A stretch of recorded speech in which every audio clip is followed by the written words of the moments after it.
Assalamualaikum warahmatullahi wabarakatuh. Perkenalkan, nama saya Muhammad Malik Nur Aziz dengan NIM 08011282530070. Di sini saya akan melanjutkan latihan soal bab kedua dari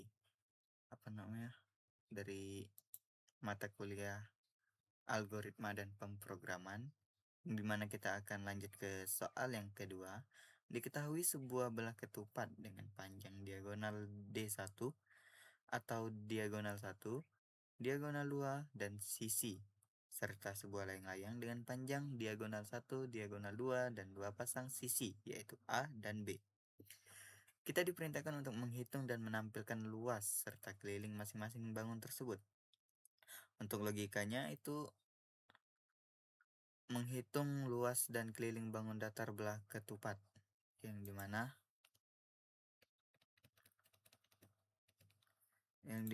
program menerima input berupa nilai diagonal dan sisi dari masing-masing bangun datar, kemudian melakukan perhitungan menggunakan rumus yang sesuai. Hasil perhitungan ditampilkan ke layar sebagai keluaran program. Untuk sedoketnya itu ini dimulai dari program algoritma luas keliling yang dimendeklarasi D1, D2, DL1, DL2, A, B, dan S. Dan tipe data float atau pecahan, bisa pecahan. Terus deklarasi luas belah ketupat, keliling belah ketupat, dan luas layang-layang, keliling layang-layang dengan tipe data float. Dimulai dengan menginput atau membaca D1, D2, DL1, DL2, SAB. Lalu masukkan ke rumus, yang dimana rumus belah ketupat itu diagonal 1 dikali diagonal 2 dibagi 2. Kelilingnya itu 4 kali sisi. Untuk luas layang-layang diagonal L1 dan dikali diagonal 2 per 2. Untuk kelilingnya itu 2 dikali sisi A ditambah B, lalu ditampilkan. Untuk flowchart yang tersendiri itu dimulai dari start D1, D2, DL1, DL2, SAB ini untuk diinput, lalu diproses ke rumus belah ketupat, selanjutnya memproses ke rumus layang-layang hingga ditampilkan luas keliling dari belah ketupat dan layang-layang. Untuk programnya itu dimulai dari include IO streaming, mana kita bisa menggunakan cin dan cout, lalu using namespace std agar kita tidak perlu menggunakan fungsi std di setiap baris cin dan cout. Dimulai dari program utama dengan tipe data float, ada D1, D2, DL1, DL2, ABS. Lalu luas belah ketupat dan keliling ketupat. Selanjutnya luas layang-layang dan keliling layang-layang. Pertama kita menampilkan diagonal satu belah ketupat dengan menginputkan D1 dan seterusnya. Lalu kita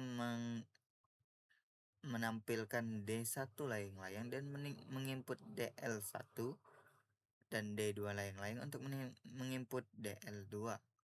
Lalu sisi A layang-layang untuk A, sisi B layang-layang dengan menginput B. Masuk ke rumus, yang mana rumus belah ketupat itu D1 atau diagonal 1 dikali diagonal 2 dibagi 2. Untuk keliling belah ketupat itu 4 kali sisi. Lalu luas layang-layang itu DL1 dikali DL2 dibagi 2. Untuk keliling layang-layang 2 kali A tambah B atau sisi A ditambah B. Oh ya, untuk yang D1 ini diagonal belah ketupat dan DL1 ini diagonal layang-layang. Lalu akan ditampilkan luas belah ketupat, keliling belah ketupat, luas layang-layang, dan keliling layang-layang.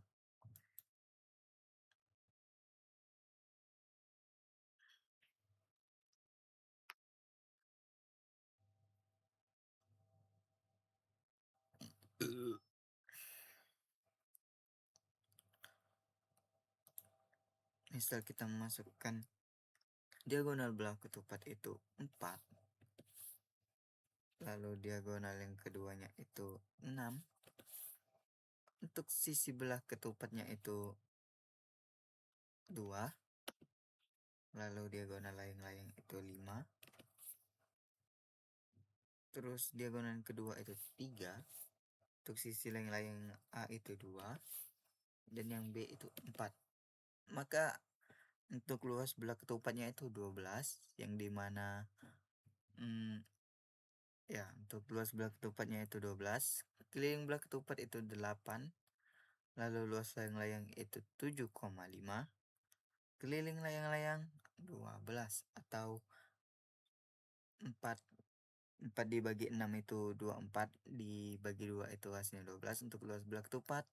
Lalu untuk keliling itu 4 kali sisi, maka itu 8. Sedangkan untuk luas layang-layang itu 5 kali 3, 15 dibagi 2 jadi 7,5. Untuk kelilingnya itu 2 kali 2 tambah 4 ya. Sisi A tambah sisi B berarti 6, 6 kali 2 itu 12. Oke, sekian untuk Lamsol nomor 2 dari bab 1 dan 2. Saya akhiri, wassalamualaikum warahmatullahi wabarakatuh.